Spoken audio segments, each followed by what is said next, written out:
Hi friends, welcome to perfect strategy YouTube channel. So మనము general సైన్స్లో physics subject చూస్తున్నాము. Already మనం 3 classes complete చేసుకున్నాం ఫ్రెండ్స్. సో ఇంకా ఎవరైనా చూడనట్లయితే ఛానల్లో ప్లేలిస్ట్ ఉంటుంది, వెళ్ళి చూడండి. సో ఈరోజు కూడా మనము ఫిజిక్స్లో కొన్ని ఇంపార్టెంట్ టాపిక్స్ డిస్కస్ చేయబోతున్నాం ఫ్రెండ్స్.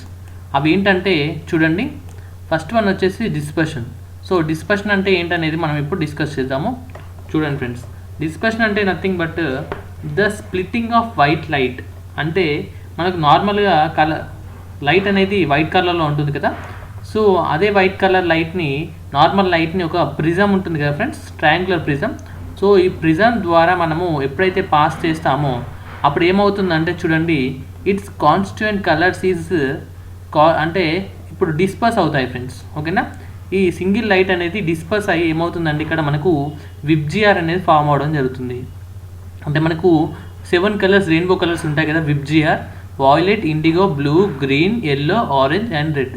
సో ఈ 7 కలర్స్ అనేది ఫామ్ అవడం జరుగుతుంది when we pass a light through prism. దీన్నే ఏమంటారంటే డిస్పర్షన్ అంటారు. సింపుల్గా చెప్పాలంటే ఈ నార్మల్ లైట్ డిస్పర్స్ అయ్యి 7 కలర్స్గా ఫామ్ అవుతే దాన్ని డిస్పర్షన్ అంటారు. ఇక్కడ ప్రిజం అనేది ఇంపార్టెంట్ రోల్ ప్లే చేస్తుంది, ప్రిజం. ఓకేనా, నెక్స్ట్ చూడండి, with in the prism red colour has maximum velocity. ఇది మీకు ఎగ్జామ్లో అడుగుతారు, which colour has maximum velocity and which colour has minimum velocity అని అడుగుతారు. సో మీరు red colour has maximum velocity అని గుర్తుపెట్టుకోండి, and violet has minimum velocity. ఓకేనా, నెక్స్ట్ వన్, ఇప్పుడు మనము మిర్రర్స్ గురించి చూద్దాము, స్పెరికల్ మిర్రర్స్. సో మిర్రర్స్ అనే కాన్సెప్ట్ కూడా చాలా ఇంపార్టెంట్ ఫిజిక్స్లో.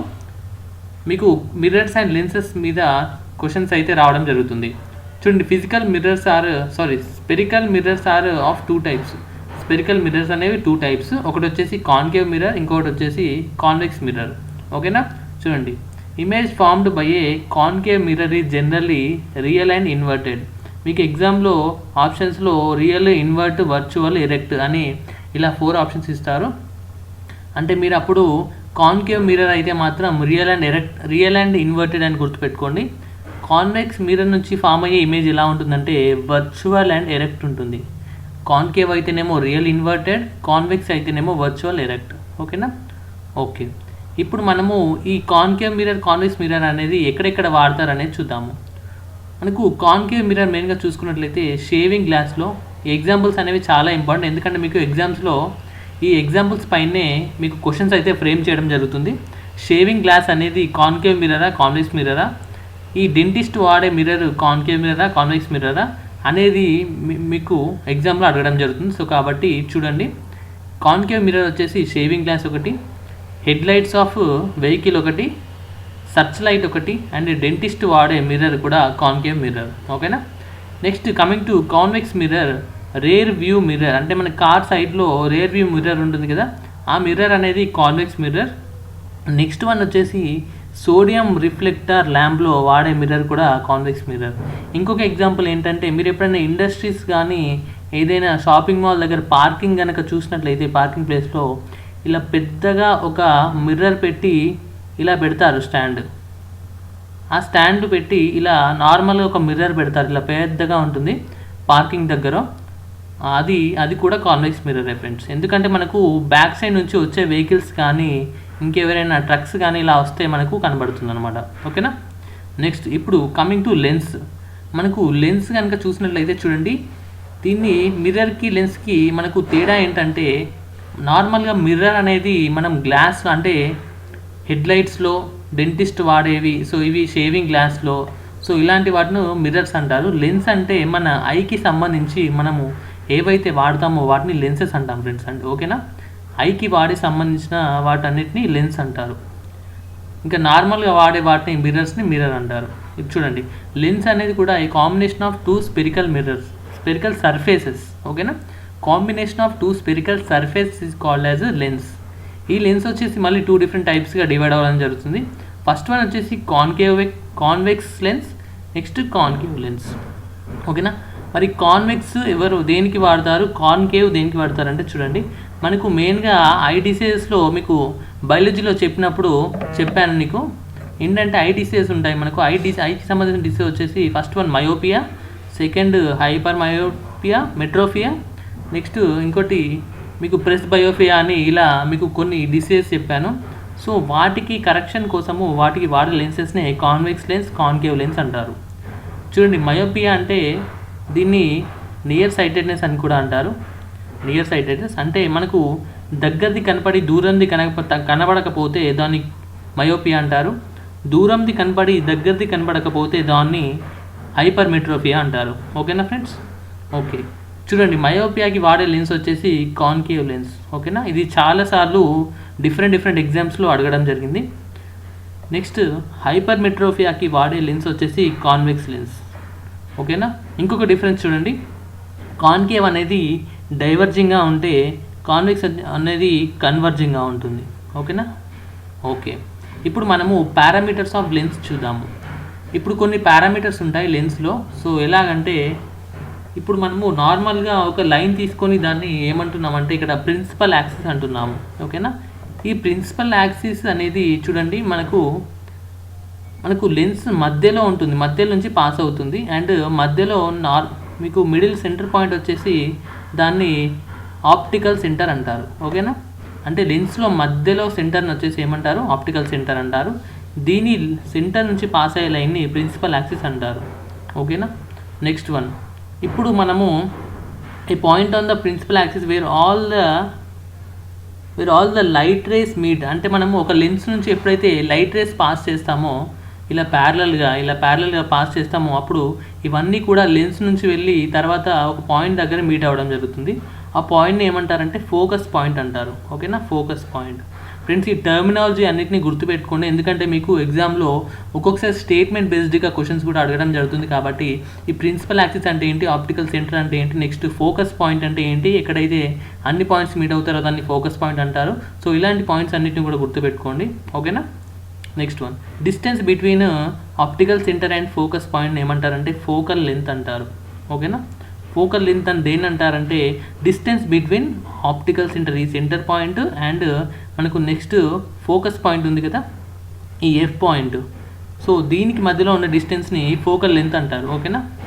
Okay, next one, persistence of human I అంటే పర్సిస్టెన్స్ ఆఫ్ హ్యూమన్ ఐ అంటే 1/10 సెకండ్ అని చెప్పాలి. ఓకే, మీకు ఎగ్జామ్లో అడుగుతారు what is the persistence of human I అంటే 1/10 సెకండ్. ఓకే, నెక్స్ట్ ఇప్పుడు మనము ఎలక్ట్రిసిటీ గురించి చూద్దాం friends. Electricity it self is a very important topic when regarding the competitive exams. ఓకేనా? ఎస్ఎస్సి కావచ్చు, రైల్వే కావచ్చు, మీకు దాదాపు ఎలక్ట్రిసిటీ నుంచి క్వశ్చన్స్ అడగడం జరుగుతుంది. దీనిలో మళ్ళీ 2 డిఫరెంట్ టైప్స్ ఆఫ్ ఎలక్ట్రిసిటీ ఉంటుంది. ఫస్ట్ వన్ వచ్చేసి స్టాటిక్ ఎలక్ట్రిసిటీ, నెక్స్ట్ వన్ వచ్చేసి కరెంట్ అంటారు. స్టాటిక్లో మనకు కొన్ని టర్మినాలజీస్ ఉంటాయి చూడండి. ఫస్ట్ వన్ వచ్చేసి ఛార్జ్, సెకండ్ వన్ వచ్చేసి electric field, third one voltage, fourth one వచ్చేసి కెపాసిటెన్స్. మరి కరెంట్ చూసుకున్నట్లయితే కరెంట్కి ఒక ఫార్ములా ఉంటుంది. కరెంట్ని ఐతో రిప్రజెంట్ చేస్తాము. I = Q/T. Q అంటే ఛార్జ్, T అంటే టైము. దీని యూనిట్స్ వచ్చేసి కూలుంబ్ పర్ సెకండ్. ఎందుకంటే క్యూకి ఛార్జ్కి యూనిట్ కూలుంబ్ బై టైంకి సెకండ్ కాబట్టి కూలుంబ్ పర్ సెకండ్, లేదా యాంపియర్ అని కూడా చెప్పొచ్చు. ఓకేనా? రెండు గుర్తుపెట్టుకోండి ఫ్రెండ్స్, ఎందుకంటే రెండు కూడా ఎగ్జామ్లో ఏది అడుగుతారో తెలియదు. ఓకేనా? నెక్స్ట్ వన్, మళ్ళీ కరెంట్ వచ్చేసి 2 డిఫరెంట్ టైప్స్గా డివైడ్ అవ్వడం జరుగుతుంది. ఫస్ట్ వన్ వచ్చేసి డైరెక్ట్ కరెంట్, సెకండ్ వన్ వచ్చేసి ఆల్టర్నేటింగ్ కరెంట్, AC DC అని మీరు వినే ఉంటారు. ఓకే, ఇప్పుడు మనము స్టాటిక్ కరెంట్లో ఈ టర్మినాలజీ గురించి మనము నార్మల్గా డిస్కస్ చేద్దాం. ఛార్జ్ అంటే ఏంటి, ఎలక్ట్రిక్ ఫీల్డ్ అంటే ఏంటి అనేది చూడండి. ఇప్పుడు electric charge, the property of matter that causes it to experience a force when placed in a electromagnetic field. అంటే ఎప్పుడైనా మనము ఒక మ్యాటర్ని ఒక ఎలక్ట్రోమాగ్నెటిక్ ఫీల్డ్లో మనము ప్లేస్ చేసినట్లయితే అప్పుడు దానిపైన ఒక ఫోర్స్ అనేది యాక్ట్ అవుతుంది కదా, అదొక ఫోర్స్ ఎక్స్పీరియన్స్ చేస్తుంది కదా, ఆ ఫోర్స్ని ఏమంటున్నారంటే ఎలక్ట్రిక్ ఛార్జ్ అంటున్నారు. ఓకేనా? సింపుల్గా ఒక మ్యాటర్ని ఒక ఎలక్ట్రోమాగ్నెటిక్ ఫీల్డ్లో ప్లేస్ చేస్తే అది ఎక్స్పీరియన్స్ అయ్యే ఫోర్స్ని ఏమంటున్నామంటే ఎలక్ట్రిక్ ఛార్జ్ అంటున్నాము. ఓకే, నెక్స్ట్ వన్ చూడండి, ఎలక్ట్రిక్ ఫీల్డ్. ఎలక్ట్రిక్ ఫీల్డ్ అంటే ఏంటంటే చూడండి, a region around a charged particle or object within a force would be exerted on other charged particles or objects. Within which a force would be exerted on other charged particles or objects is called as electric field. అంటే ఇది ఒక field అంటే nothing but ఇది ఒక region, అంటే ఇది ఒక place. ఈ ప్లేస్లో ఏంటంటే చూడండి, చార్జ్ పార్టికల్స్ అనేవి మనకు ఒక ఫోర్స్ని ఎగ్జర్ట్ చేస్తాయి. దేనిపైన? అదర్ చార్జ్డ్ పార్టికల్స్ పైన. అంటే ఒకదానిపైన ఒకటి అవి ఏమవుతున్నాయంటే ఫోర్స్ని ఎగ్జర్ట్ చేస్తూ ఉంటాయి ఒక ప్లేస్లో. దాన్ని ఏమంటున్నామంటే ఎలక్ట్రిక్ ఫీల్డ్ అంటున్నాము. ఓకేనా. Next one voltage. ఇప్పుడు వోల్టేజ్ అంటే ఏంటో చూద్దాము. And electromotive force or potential difference expressed in volts. అంటే ఎలక్ట్రోమోటివ్ ఫోర్స్ అంటే దీన్ని ఈఎంఎఫ్ అని కూడా అంటారు. ఈ ఈఎంఎఫ్ ఆర్ పొటెన్షియల్ డిఫరెన్స్ మనకు వోల్ట్స్లో ఎక్స్ప్రెస్ చేస్తే దాన్ని వోల్టేజ్ అంటారు ఫ్రెండ్స్. ఓకేనా. ఓకే. Next capacitance. కెపాసిటెన్స్ అంటే ఏంటి? The ability of a system to store an electric charge. అంటే ఒక ఎలక్ట్రిక్ ఛార్జ్ని స్టోర్ చేసుకునే ఎబిలిటీని ఏమంటున్నామంటే కెపాసిటెన్స్ అంటున్నాము. ఆ డివైస్ని ఏమంటారంటే కెపాసిటర్ అంటారు. ఓకేనా. కెపాసిటర్ అంటారు ఆ డివైస్ని. ఏ డివైస్ని? ఏదైతే మనకు ఎలక్ట్రిక్ ఛార్జ్ని స్టోర్ చేసుకుంటుందో దాన్ని కెపాసిటర్ అంటారు. అండ్ ఆ ఎబిలిటీని వచ్చేసి మనము కెపాసిటెన్స్ అంటున్నాము. ఇది మీరు ఫ్యాన్స్లో మీరు చూడొచ్చు, సీలింగ్ ఫ్యాన్స్లో వాటిలో ఏంటంటే అవి ఛార్జ్ అనేది ఛార్జ్ని స్టోర్ చేసుకుంటుంటాయి. The quantization of charge was proved by. అంటే క్వాంటైజేషన్ ఆఫ్ ఛార్జ్ని ఎవరు ప్రూవ్ చేశారంటే మిలికన్ ప్రూవ్ చేశారు through Millikan experiment. Next one ఇప్పుడు మనము టోటల్ ఛార్జ్ క్యూ ఫార్ములా చూద్దాము. సో టోటల్ ఛార్జ్ వచ్చేసి క్యూ ఈక్వల్ టు ఎన్ని ఫార్ములా. దీనిపైన కూడా మీకు ఎగ్జామ్స్లో క్వశ్చన్స్ అనేది ఫ్రేమ్ అవ్వడం జరుగుతుంది. దీంట్లో ఈ వచ్చేసి ఎన్ వచ్చేసి ఇంటీజర్ వాల్యూ అండ్ ఈ వచ్చేసి ఏంటంటే ఛార్జ్ అంటే ఎలక్ట్రాన్ ఛార్జ్. దీని ఛార్జ్ ఎంత? Electron value 1.6 into 10⁻⁻19 కూలం. ఓకేనా. నెక్స్ట్ వన్ ఇప్పుడు మనము ఇప్పుడు ఏంటంటే చూడండి, డ్యూయల్ నేచర్ ఆఫ్ ఛార్జ్ ఎవరు చెప్పారు అని అడుగుతారు ఎగ్జామ్లో. So dual nature of charge is said by Benjamin Franklin.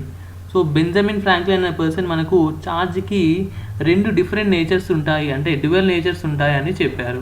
ఒకటి వచ్చేసి ఎలక్ట్రిక్ నేచర్, ఇంకోటి వచ్చేసి మ్యాగ్నెటిక్ నేచర్. అందుకే మనము ఎలక్ట్రోమాగ్నెటిక్ ఫీల్డ్ అంటున్నాం కదా. సో అదనమాట. చూడండి next capacitor store electric charge while inductor store magnetic charge. So capacitor ఏం చేస్తుందంటే ఎలక్ట్రిక్ ఛార్జ్ని స్టోర్ చేస్తుంది. ఇండక్టర్ వచ్చేసి ఏం చేస్తుందంటే మ్యాగ్నెటిక్ ఛార్జ్ని స్టోర్ చేయడం జరుగుతుంది. ఓకేనా ఫ్రెండ్స్, ఇక్కడి వరకు అయితే క్లియర్గా ఉందనుకుంటున్నాను. నెక్స్ట్ వన్ ఇప్పుడు మనము ఎఫెక్ట్స్ ఆఫ్ కరెంట్. సో కరెంట్కి ఎఫెక్ట్స్ ఎలా ఉంటాయని చూద్దాము. సో దీనిలో హీటింగ్ ఎఫెక్ట్ అని, మ్యాగ్నెటిక్ ఎఫెక్ట్ అని, కెమికల్ ఎఫెక్ట్ అని, సో ఇలా డిఫరెంట్ ఎఫెక్ట్స్ అనేది మనము కరెంట్ నుంచి అబ్జర్వ్ చేయొచ్చు. ఫస్ట్ వన్ మనము హీటింగ్ ఎఫెక్ట్ చూసుకున్నట్లయితే మనకు నార్మల్గా మన వాటర్ హీటర్ ఉంటాయి కదా ఇంట్లో. ఆ వాటర్ హీటర్లో వాటర్ అనేది ఎందుకు హీట్ అవుతుందంటే ఆ డివైస్ పెట్టినప్పుడు ఆ ఎలక్ట్రిసిటీ పాస్ అయ్యి ఆ పాస్ అయిన ఎలక్ట్రిసిటీ ఏమవుతుందంటే హీట్గా కన్వర్ట్ అవుతుంది. ఆ హీట్గా కన్వర్ట్ అయ్యి ఏమవుతుందంటే వాటర్ అనేది బాయిల్ అవ్వడం జరుగుతుంది. సో ఇదే మనకు హీటింగ్ ఎఫెక్ట్. దేని ద్వారా? కరెంట్ ద్వారా. సో అందుకే ఫస్ట్ వన్ వచ్చేసి హీటింగ్ ఎఫెక్ట్. దీని ఫార్ములా చూడండి, H=I²RT. I అంటే కరెంటు, R అంటే రెసిస్టెన్స్, T అంటే టైం. ఓకేనా. దీని యూనిట్స్ కూడా అడుగుతారు. దీని యూనిట్స్ వచ్చేసి జౌల్ అని గుర్తుపెట్టుకోండి ఫ్రెండ్స్. నెక్స్ట్ వన్ ఇంకా వేరే ఎగ్జాంపుల్ చూసినట్లయితే ఐరన్ బాక్స్. మనకి ఐరన్ బాక్స్ ఎందుకు వేడవుతుంది? Due to the heating effect of current. అదనమాట. ఇంకొక క్వశ్చన్ అడుగుతారు, వాటర్ హీటర్లో వాడే ఎలిమెంట్ ఏంటంటే నిక్రోమ్ అని గుర్తుపెట్టుకోండి. నిక్రోమ్. అదే ఎలక్ట్రిక్ బల్బ్లో వాడేది ఏంటంటే టంగ్స్టెన్ ఎలిమెంట్ని వాడతారు. హీటర్లో మాత్రం నిక్రోమ్ అని గుర్తుపెట్టుకోండి. ఓకేనా. హీటర్ వస్తేనేమో నిక్రోము, ఎలక్ట్రిక్ బల్బ్ వస్తేనేమో టంగ్స్టెన్ అని గుర్తుపెట్టుకోండి. నెక్స్ట్ వన్ ఇప్పుడు మనము హీటింగ్ ఎఫెక్ట్ చూసాం కదా, మ్యాగ్నెటిక్ ఎఫెక్ట్ చూద్దాము. సో ఎలక్ట్రిసిటీ ద్వారా మ్యాగ్నెటిక్ ఎఫెక్ట్ కూడా మనకు అబ్జర్వ్ చేయొచ్చు. ఎలాగంటే it is observed when a compass is brought near a current carrying conductor the needle of compass gets reflected. అంటే నార్మల్గా ఇప్పుడు కాంపాస్ ఉంటుంది కదా, డైరెక్షన్ చూపించే కాంపాస్. సో అది మనము ఎలక్ట్రిసిటీకి మనకు దగ్గరగా తీసుకొచ్చినట్లయితే ఏమవుతుందంటే దాంట్లో నీడిల్ అనేది మనకు ఇలా ఉందనుకోండి, సపోజ్ ఇలా మనకు డిఫ్లెక్ట్ అవుతూ ఉంటుంది డిఫరెంట్గా.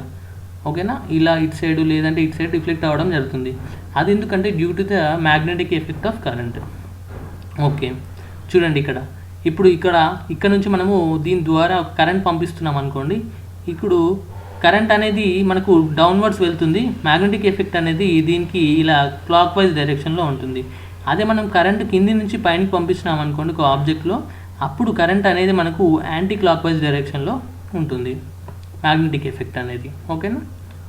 ఓకే ఇప్పుడు మనం కెమికల్ ఎఫెక్ట్ చూద్దాము. So chemical effect of current. ఓకేనా. కెమికల్ ఎఫెక్ట్ ఏంటంటే చూడండి, when a current is passed through an electrolytic solution the solution splits into యానయాన్ cation. So మీరు చిన్నప్పుడు స్కూల్ టైంలో చదివి ఉంటారు. మనకు నార్మల్గా చూడండి ఒక ఎక్స్పెరిమెంట్ ఉంటుంది, ఎలక్ట్రోప్లేటింగ్ ఎక్స్పెరిమెంట్ అని. ఎలాగంటే ఇలా ఒక బీకర్ తీసుకొని దానిలో 2 టెస్ట్ ట్యూబ్స్ తీసుకొని మనకు దీని ద్వారా కరెంట్ పాజిటివ్ అండ్ నెగిటివ్ దీనికి కరెంట్ పంపిస్తారు. అప్పుడు మనము ఇక్కడ నుంచి క్యాటయాన్స్ యానయాన్స్ అనేవి రిలీజ్ అవుతుంటాయి. సో దీని ద్వారా మనం ఎక్స్పెరిమెంట్ ద్వారా ఏం చెప్పచ్చు అంటే మనము there is also chemical effect which is present అంటే which can happen due to current అని చెప్పొచ్చు. ఇప్పుడు ఇంకా 4th effect, last effect motor effect చూద్దాం మనం. మోటార్ ఎఫెక్ట్ అంటే ఏంటంటే when an AC is passed అంటే ఆల్టర్నేటింగ్ కరెంట్ పాస్ అయినప్పుడు through a coil a couple is generated which helps in rotation of coil. అంటే నార్మల్గా ఇప్పుడు ఒక కాయిల్ ఉందనుకోండి, ఆ కాయిల్ అనేది రొటేట్ అవుతుందంట. ఎప్పుడు రొటేట్ అవుతుంది? వెన్ ఏసీ అంటే ఆల్టర్నేటింగ్ కరెంట్ అనేది పాస్ అయినప్పుడు అది ఏమవుతుంది? రొటేట్ అవుతుంది. అంటే దీన్నే రొటేషన్ని ఏమంటున్నామంటే కపుల్ అంటున్నాము. ఓకేనా. ఇలా ట్విస్టింగ్ మోషన్ లేదంటే ఇలా మనకు ఇలా రౌండ్గా తిరుగుతున్నట్లయితే దీన్ని ఏమంటారంటే కపుల్ అంటారు. ఓకేనా. అంటే మనము ఇప్పుడు ఏం చూసాం ఫ్రెండ్స్, మనము ఇప్పటివరకు అయితే heating effect, motor effect, chemical effect, magnetic effect అంటే ఈ different 4 different types of effects చూసాము డ్యూ టు కరెంట్. ఓకేనా. నెక్స్ట్ వన్, ఇప్పుడు మనము transmission and distribution of power చూద్దాము. సో మనకు పవర్ అనేది ఎలా డిస్ట్రిబ్యూట్ అవుతుంది, సబ్స్టేషన్స్ నుంచి ఇంటికి ఎలా వస్తుంది, సో అక్కడ స్టెప్ డౌన్ అవుతుందా, స్టెప్ అప్ అవుతుందా, సో ఇవన్నీ చూద్దాము. ఓకేనా. చూడండి, transmission and distribution of power. So మనకు పవర్ అనేది ఎలా డిస్ట్రిబ్యూట్ అవుతుందంటే ఫస్ట్ పవర్ ప్లాంట్ నుంచి 13 kV పవర్ అనేది బయటికి రావడం జరుగుతుంది. తర్వాత దీన్ని స్టెప్ అప్ చేసి 135 kVగా కిలోవాట్స్గా దీన్ని మళ్ళీ చేంజ్ చేస్తారు. మనకు ఇది 135 కిలోవాట్స్ అనేది మనకు తర్వాత హైట్ పవర్ ట్రాన్స్మిషన్ లైన్స్ నుంచి సబ్స్టేషన్స్కి పంపిస్తారు. సబ్స్టేషన్ చూసుంటారు కదా, మీ ఇంటి దగ్గరలో కావచ్చు, అంటే ప్రతి డిస్టిక్లో దాదాపు సబ్స్టేషన్స్ ఉంటాయి. సో ఈ సబ్స్టేషన్కి పంపించిన తర్వాత ఏమవుతుందంటే మళ్ళీ ఇది 13 kVగా చేంజ్ అవ్వడం జరుగుతుంది. ఈ సబ్స్టేషన్స్ నుంచి మళ్ళీ ఈ 13 kVని మీకు ఇంటి దగ్గరలోని ట్రాన్స్ఫార్మర్కి పంపిస్తారు. ఆ ట్రాన్స్ఫార్మర్ ఏం చేస్తుందంటే స్టెప్ డౌన్ చేస్తుంది. స్టెప్ డౌన్ చేసిన కరెంట్ని మీకు హౌస్ హోల్డ్స్కి పంపించడం జరుగుతుంది. ఓకేనా.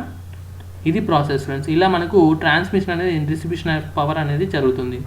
అని హౌస్ హోల్డ్స్లో మళ్ళీ మీరు గమనించినట్లయితే ఫ్యూజ్ వైర్స్, అక్కడ వైర్స్ దగ్గర మీకు red colour, blue colour, green colour అనే 3 డిఫరెంట్ కలర్ వైర్స్ ఉంటాయి. సో రెడ్ కలర్ అనేది లైవ్ వైర్ని రిప్రజెంట్ చేస్తుంది, బ్లూ కలర్ అనేది న్యూట్రల్గా రిప్రజెంట్ చేస్తుంది, గ్రీన్ కలర్ అనేది ఎర్త్ వైర్గా మనకు రిప్రజెంట్ చేస్తుంది. ఓకే, ఇప్పుడు మనకి ఇక్కడ మెయిన్గా 2 డిఫరెంట్ టర్మ్స్ వస్తాయి. ఒకటి వచ్చేసి RMS voltage or average voltage. Second one వచ్చేసి peak effective voltage. RMS voltage అంటే మనకు 220 వాల్ట్స్ ఉంటుంది. పీక్ ఎఫెక్టివ్ వోల్టేజ్ వచ్చేసి మనకు 330 వాల్ట్స్ ఉంటుంది. ఇప్పుడు చూద్దాం ఆర్ఎంఎస్ వోల్టేజ్ అంటే ఏంటో. చూడండి, the RMS value is the square root of mean value of the squared function of the instantaneous value. Since AC voltage rises and falls with time, it takes more AC voltage to produce a given RMS voltage than it would for DC. అంటే చూడండి, ఇక్కడ మనకు RMS value వచ్చేసి దీన్ని square రూట్గా చేసేసి మీకు AC voltage rice and fall అవుతూ ఉంటుంది కదా. సో దానికి సంబంధించి వాళ్ళు ఆర్ఎంఎస్ వోల్టేజ్ అనే దాన్ని వాడతారు. It would take 169 volts peak AC to achieve 120 volts of RMS. అంటే మనకు 120 volts ఆఫ్ ఆర్ఎంఎస్ రావాలంటే వాళ్ళు యాక్చువల్గా 169 voltsని తీసుకొని చేస్తారనమాట. Next one, peak voltage. ఇప్పుడు పీక్ వోల్టేజ్ అంటే ఏంటో చూద్దాము. పీక్ అంటే పేరులోనే ఉంది, పీక్ అంటే మనకు హై అన్నమాట. ఓకేనా. పీక్ అంటే హై కదా. సో అదే చెప్తున్నా చూడండి. It is the highest point or highest value of voltage for any voltage wave form. అంటే ఏదైనా ఒక వోల్టేజ్ వేవ్ ఫామ్ ఉందనుకోండి, సపోజ్ ఇలా ఉందనుకోండి, దీనిలో హైయెస్ట్ పాయింట్ ఇలా ఉందనుకోండి. సో ఈ హైయెస్ట్ పాయింట్ని ఏమంటున్నారంటే పీక్ వోల్టేజ్ అంటున్నారు. వోల్టేజ్ అనేది ఫ్లక్చువేట్ అవుతూ ఉంటుంది కదా. సో ఆ ఫ్లక్చువేట్ అయిన వోల్టేజ్లో మనకు హైయెస్ట్ పాయింట్నే పీక్ వోల్టేజ్ అంటాము. నెక్స్ట్ వన్, ఇప్పుడు ఇండక్షన్ చూద్దాము. ఇండక్షన్ అంటే ఏంటంటే ఏ moving charge produces magnetic field. ఏ వేరింగ్ మ్యాగ్నెటిక్ ఫీల్డ్ కరెంట్. అంటే మనము ఒక మూవింగ్ ఛార్జ్ ఇప్పుడు ఏదైనా సపోజ్ కరెంట్ దగ్గర ఏదైనా ఒక ఛార్జ్ని మూవ్ చేసామనుకోండి, అది ఏమవుతుందంటే అప్పుడు మ్యాగ్నెటిక్ ఫీల్డ్ అనేది మనకు ప్రొడ్యూస్ అవుతుంది. అండ్ అలాగే varying magnetic field produce current. అంటే డిఫరెంట్ మ్యాగ్నెటిక్ ఫీల్డ్ చేంజ్ అవుతూ ఉంటుంది కదా, ఆ చేంజ్ అవుతున్న మ్యాగ్నెటిక్ ఫీల్డ్ టైంలోనే మనకు కరెంట్ అనేది ప్రొడ్యూస్ అవుతుంది. సో దీన్నే మనం ఇండక్షన్ అన్నాము. ఓకేనా? ఓకే ఫ్రెండ్స్, ఇక్కడ వరకు అయితే చూసాము. సో మనం మిగతాది నెక్స్ట్ క్లాస్లో కంటిన్యూ చేద్దాం ఫ్రెండ్స్. సో ఇలాగే ప్రతి క్లాస్ని కూడా చూస్తూ జాగ్రత్తగా నోట్ చేసుకుంటూ ఉండండి. ఇంకెవరైనా టెలిగ్రామ్ గ్రూప్లో జాయిన్ అవ్వాలట్లయితే కింద డిస్క్రిప్షన్ టెలిగ్రామ్ లింక్ ఉంటుంది, దానిపైన క్లిక్ చేసి గ్రూప్లో జాయిన్ అవ్వండి. ఏమైనా డౌట్స్ ఉంటే కింద కామెంట్ సెక్షన్లో కామెంట్ చేయండి ఫ్రెండ్స్. వీడియో కనుక నచ్చినట్లయితే వీడియోని లైక్ చేయండి, అండ్ అలాగే మీ ఫ్రెండ్స్ అండ్ సోషల్ మీడియాలో షేర్ చేయండి. So that's all for today.